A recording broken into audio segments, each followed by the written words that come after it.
Hello friends, मैं देवेनारी और आज हम बात करने वाले हैं बेहद इम्पोर्टेंट एक चैप्टर है चैप्टर 4। आपकी क्लास 11th की जो हॉर्नबिल बुक है उस हॉर्नबिल का चैप्टर 4 है landscape of the soul. Soul यानी कि आत्मा, लैंडस्केप यानी कि भूदृश्य। लैंड्स आप सभी को पता है ज़मीन होती है और स्कैप यानी कि चित्र, यानी ज़मीन के ऊपर जो भी आप देखते हैं पहाड़, पर्वत, नदियाँ, झील, झरने, है ना, उन सभी का जो दृश्य होता है उसको लैंडस्केप कहते हैं। तो यहाँ पर आत्मा का भी एक लैंडस्केप होता है, उसके बारे में जिक्र किया गया है। लेखिका हमारी बहुत ही फेमस राइटर है नेथली ट्रोवेरे। नेथली ट्रोवेरे जो कि यूरोपियन कंट्री से बिलोंग करती है और उनकी सारी लिटरेसी में उन्होंने आर्ट्स से संबंधित चीज़ों का जिक्र किया है। यहाँ पर भी इस लेसन में उन्होंने हमको बताया है कि एक चाइनीज़ पेंटर यानी कि चाइनीज़ आर्टिस्ट और एक वेस्टर्न आर्टिस्ट जो होते हैं उनके बीच में क्या अंतर हो सकता है, उनकी कला में, है ना, क्या अंतर हो सकता है, कला के माध्यम से वो क्या संदेश दे सकते हैं, क्या कार्य कर सकते हैं। तो बिना देर के स्टार्ट करते हैं। बात करते हैं सबसे पहले a wonderful old tale is told about the painter Wu Daozi. Wu Daozi नाम के एक पेंटर थे, है ना, उनके बारे में एक कहानी है, बहुत पुरानी है। Who lived in the 8th century, जो कब रहते थे, 8वीं शताब्दी में रहते थे। Last painting was a landscape commission by the Tang emperor Xuanzong. उनकी जो लास्ट पेंटिंग थी वो कमीशनड यानी कि बनाने के लिए उसको कहा गया था, लैंडस्केप बनाने के लिए कहा गया था। किसने? टैंग के राजा जॉनजोंग ने। ठीक है, टैंग यानी कि एक जगह का नाम है ना, जैसे एक शहर हो गया, एक राज हो गया, है ना, उस राज्य का नाम था टैंग और उसके सम्राट थे जॉनजोंग। उन्होंने कहा था कि आप जो है एक लैंडस्केप बनाए। कहाँ पर लैंडस्केप बनाने के लिए कहा था उन्होंने? उनका जो है ना, to decorate a palace wall, यानी कि उनका जो महल था उसकी दीवार के ऊपर एक लैंडस्केप बनाने के लिए उन्होंने कहा था वुदाऊ जी को। The master had hidden his work behind a screen. अब उस पेंटर ने अपना कार्य कर दिया और मास्टर ने, जो जिसको मास्टर कहा गया है, उसने अपना कार्य जो है एक स्क्रीन, एक पर्दे के पीछे रख दिया, छिपा दिया। So only the emperor would see it, ताकि सिर्फ राजा ही उसे देख सके। For a long while the emperor admired the wonderful scene, discovering forest, high mountains, waterfalls, clouds floating in an immense sky. बहुत देर तक जो एम्परर थे वो प्रशंसा करते रहे उन सारे दृश्यों की, उन सारे नज़ारों की। जब उन्होंने उस पेंटिंग के अंदर देखा, क्या देखा उन्होंने? कि फॉरेस्ट थे उसके अंदर, हाई माउंटेन्स, बड़े बड़े पहाड़ थे, झरने थे, वाटरफॉल्स, क्लाउड्स फ्लोटिंग इन इमेंस स्काई, उस असीमित आकाश में बादल, है ना, मंडरा रहे थे, या समझ लो फ्लोटिंग कर रहे थे, तैर रहे थे। मेन ऑन हिली पाथ्स, इंसान जो है पहाड़ी वाले एरिया जो जगह होती है वहाँ पर चल रहे थे। बर्ड्स इन फ्लाइट, और पक्षी जो है उड़ान भर रहे थे। Look sir said the painter, painter ने कहा उस राजा से कि श्रीमान देखिए, in this cave at the foot of the mountain, इस जो ये केव है ना, उसने इशारा किया उस पेंटिंग की तरफ कि इस केव में, इस गुफा में, जो कहाँ पर है, माउंटेन जो है, पहाड़ है, उसकी तली में, उसके फुट में है, इस गुफा में ड्वेल से स्पिरिट। स्पिरिट यानी कि आत्मा, ड्वेल से यानी कि रहना, इसमें एक जो है आत्मा रहती है। ठीक है, ये बात किसने बताई? उस पेंटर ने बताई। किसको? राजा को। The painters clapped his hands and the entrance to the cave opened, और जैसे उस पेंटर ने ताली बजाई अपने हाथ से, उस गुफा का एंट्रेंस यानी प्रवेश द्वार खुल गया। द इनसाइड इज स्प्लेंडेड, और जो अंदर का जो माहौल था, जो दृश्य था, वो बहुत ही शानदार था। Beyond anything would words can convey, इतना शानदार था कि आप उसको शब्दों में कन्वे नहीं कर सकते, बयां नहीं कर सकते। Please let me show your majesty the way, और पेंटर ने कहा कि महाराज मुझे रास्ता बताने दीजिए, यानी कि वो चाहता था कि, है ना, राजा और हम दोनों इस गुफा के अंदर जाएं। पेंटिंग के अंदर की बात कर रहा है वो। The painter enter the cave, और ऐसा कह के जो पेंटर था वो गुफा के अंदर इंटर कर जाता है, प्रवेश कर जाता है। But the entrance closed behind him, लेकिन जैसे ही वह गुफा के अंदर प्रवेश करता है, गुफा का प्रवेश द्वार बंद हो जाता है। And before the astonished emperor could move, और इसके पहले कि वह अचंभित राजा कुछ कहे और अटर वर्ड, हिले डुले या कुछ वर्ड कहे, the painting had vanished from the wall, उस दीवार से पेंटिंग वेनिश हो जाती है, गायब हो जाती है।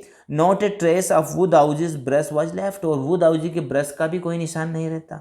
And the artist was never seen again in this world, और उसके बाद में वो आर्टिस्ट कभी भी दुनिया में दिखाई नहीं देता। तो ये वू दाऊजी की एक छोटी सी कहानी थी कि टैंग एम्परर राजा जॉनजोंग ने उसे अपने महल की दीवार के ऊपर एक लैंडस्केप, एक जो है चित्रकारी करने के लिए आमंत्रित किया और उसने ऐसी चित्रकारी की कि उसमें उसने राजा को बताया कि एक गुफा है और वो जैसे ही ताली बजाता है गुफा का प्रवेश द्वार खुल जाता है, वो प्रवेश कर जाता है और उसी के पश्चात उसी क्षण राजा कुछ समझ पाता उसके पहले ही क्या होता है कि गुफा का प्रवेश द्वार बंद हो जाता है और उसके साथ ही आर्टिस्ट भी हमेशा के लिए इस दुनिया से चला जाता है। अब आगे बात करते हैं। Such stories played an important part in China's classical education. इस प्रकार की कहानियाँ चाइना यानी कि चीन की सांस्कृतिक शिक्षा में बहुत महत्व रखती है। The books of Confucius and Zhuangzi are full of them. Confucius जो राइटर हैं और जोहानजी जो राइटर हैं, उनकी किताबें ऐसी कहानियों से भरी पड़ी है। They helped the master to guide his disciple in the right direction. और इस प्रकार की कहानियाँ एक शिक्षक को मदद करती है कि वह अपने शिष्य को सही दिशा में गाइड कर सके। Beyond the anecdote they are deeply revealing of the spirit. और इन एनेक्डोट, एनेक्डोट का अर्थ होता है इन कहानियों के परे वो बहुत ही गहराई से रिवीलिंग करती है। रिवीलिंग यानी कि प्रदर्शित करती है spirit in which art was considered, यानी एक ऐसी स्पिरिट को रिवील्स करती है जिसके अंदर क्या होता है, आर्ट समाया हुआ होता है। आगे बढ़ते हैं। कंट्रास्ट दिस स्टोरी, यानी इस स्टोरी के कंट्रास्ट में और अनदर फेमस वन, एक और कहानी छोटी सी है, about A painter who wouldn't draw the I of A dragon he had painted. एक ऐसे पेंटर की कहानी है कि उसने एक ड्रैगन का चित्र तो बनाया लेकिन उस ड्रैगन के चित्र में उसने उसकी आंखें नहीं बनाई। For fear it would fly out of the painting, क्योंकि उसे डर था कि यदि मैंने इस ड्रैगन की आंखें बना दी तो यह इस पेंटिंग से उड़ जाएगा। With an old story from my native Flanders that I find most representative of western painting. अब यहाँ पर लेखिका बात करती है कि एक और कहानी मेरे दिमाग में है जिसे मुझे फ्लेंडर्स के मूल निवासी, यानी फ्लेंडर्स उस जगह का नाम है जहाँ से लेखिका है, बिलोंग करती है। लेखिका जहाँ पर रहती है उस जगह का नाम फ्लेंडर है जो कि यूरोप में है। और उसने कहा कि यूरोप के फ्लेंडर स्थान से ही एक व्यक्ति ने मुझे एक कहानी बताई जो कि रिप्रेजेंटेटिव करती है किसको, वेस्टर्न पेंटिंग को, यानी कि जो वेस्टर्न पेंटिंग है, यूरोपियन पेंटिंग है, उनका प्रतिनिधित्व करती है। एक ऐसी कहानी हम आगे और पढ़ रहे हैं। कहानी किसके बारे में है? कहानी में है कि इन 15th सेंचुरी, 15वीं शताब्दी में एंटवर्प, एंटवर्प भी एक जगह का नाम है जो यूरोप में है, a master blacksmith called Quinten Metsys fell in love with a painter's daughter. और कहानी में क्या होता है कि एक मास्टर है, यानी कि एक ब्लैक स्मिथ, एक लोहार है। वो लोहार का नाम क्या है? क्विंटन मिटेसी है। और वहाँ एक पेंटर की लड़की से प्यार करता है। The father would not accept a son in law in such a profession. अब उस लड़की का पिता इस प्रकार का प्रोफेशन अपनाने वाला, यानी कि लोहार से अपनी लड़की की शादी करना नहीं चाहता, उसको एक्सेप्ट नहीं करता है। So Quinten sneaked into the painter's studio. इसलिए क्विंटन क्या करता है? स्निक्ड करता है। स्निक्ड का अर्थ होता है चोरी छिपे प्रवेश कर जाना।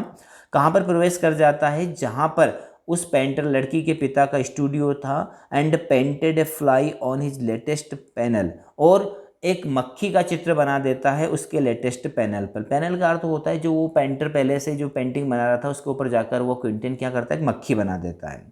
विथ सच डेलिकेट रियलिज्म, बहुत ही सौम्य वास्तविकता के साथ, बहुत ही सूक्ष्म वास्तविकता के साथ एक ऐसी मक्खी बना देता है that the master tried to swat it away before he realised what had happened.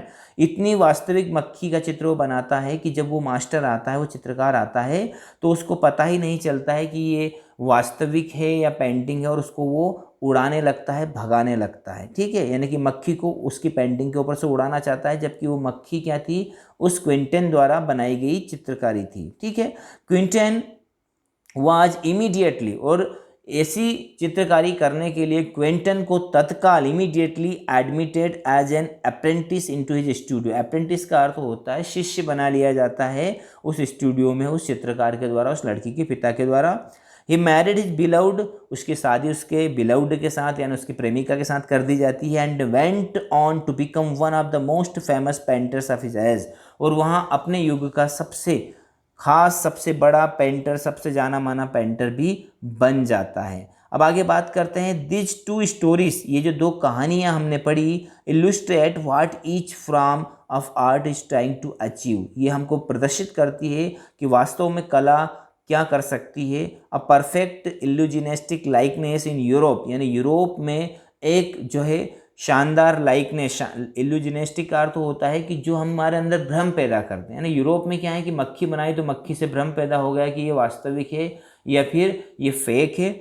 The essence of inner life and spirit in Asia, और एशिया यानी कि चाइना में जो वो चित्रकारी की थी वू दाऊजी ने, वो बिल्कुल जीवन और आत्मा से परिपूर्ण थी। यानी यहाँ पर दो जगह की कला का चित्रण यहाँ पर लेखिका ने किया है। पहली यूरोप में जिसको भ्रम है ना को वास्तविकता मान ली, और दूसरी थी यहाँ पर कहाँ पर, चाइना में, जिसमें आत्मा थी यानी कि जीवंत थी। और जीवंत कैसी की गुफा के अंदर जो हमारा वो दाऊजी प्रवेश कर जाता है। आगे बढ़ते हैं। In the Chinese story, the emperor commissions a painting and appreciate its outer appearances. Chinese जो कहानी थी उसमें राजा पेंटिंग बनाने के लिए कहता है और उसके बाहरी परिदृश्य की खूब तारीफ भी करता है। But the artist reveals to him the true meaning of his work, लेकिन जो आर्टिस्ट था वो दाऊजी वो प्रदर्शित कर देता है कि उसने जो कला की है, उसने जो चित्रकारी की, उसका सही मीनिंग क्या है, सही अर्थ क्या है, उसके काम का सही अर्थ क्या है। The emperor may rule over the territory he has conquered, तो जो राजा होता है वहाँ उसकी टेरिटरी का अर्थ होता है उसका जो राज्य होता है जिसको उसने जीता है उसके ऊपर शासन करता है। But only the artist knows the way with इन, लेकिन सिर्फ एक चित्रकार, एक आर्टिस्ट, एक कलाकार ही जानता है कि उसके अंदर रास्ता कैसे बनाते हैं। Let me show the way the Dao, a word that means both the path और द मैथड, है ना। जब वो दाओ ने कहा था, दाओ यानी कि वो दाऊजी ने कहा था कि मुझे रास्ता बनाने दो, रास्ता दिखाने दो, उस वर्ड में दो मीनिंग थे, दोनों ही थे। पहले कौन सा था, पाथ यानी रास्ता, और दूसरा था विधि यानी तरीका भी था और रास्ता भी था। And the mysterious works of the universe, और इस दुनिया के सारे मिस्टीरियस वर्क्स उसने हमारे सामने रिवील कर दी यानी कि बता दिए कि ऐसा भी हो सकता है। The painting is gone, painting जा चुकी थी, but the artist has reached his goal beyond any material appearances, लेकिन जो चित्रकार था, जो आर्टिस्ट था, वह अपने लक्ष्य तक पहुंच गया था बिना किसी मटेरियल अपीयरेंस के, बिना किसी वास्तविक पदार्थ के या भौतिकता के। ठीक है, तो फ्रेंड्स आज के वीडियो में इतना ही। आई होप आपको लेसन समझ में आ रहा है। मेरी तरफ से पूरी कोशिश की जा रही है। यदि आपको लेसन समझ में आ रहा है तो प्लीज़ इसे लाइक ज़रूर कीजिएगा, वीडियो को दोस्तों के साथ शेयर कीजिएगा। अगला पार्ट मैं बहुत ही जल्दी आपके सामने लेकर आऊँगा। तब तक के लिए चैनल को सब्सक्राइब जरूर कीजिएगा, क्योंकि इतने इम्पोर्टेंट वीडियो हमने अपलोड किए हैं आपके लिए। आप उनको देखोगे तो बेहद ही हेल्पफुल साबित होंगे आपके लिए। तो please subscribe my channel and share my video, like my video. Thank you very much, धन्यवाद।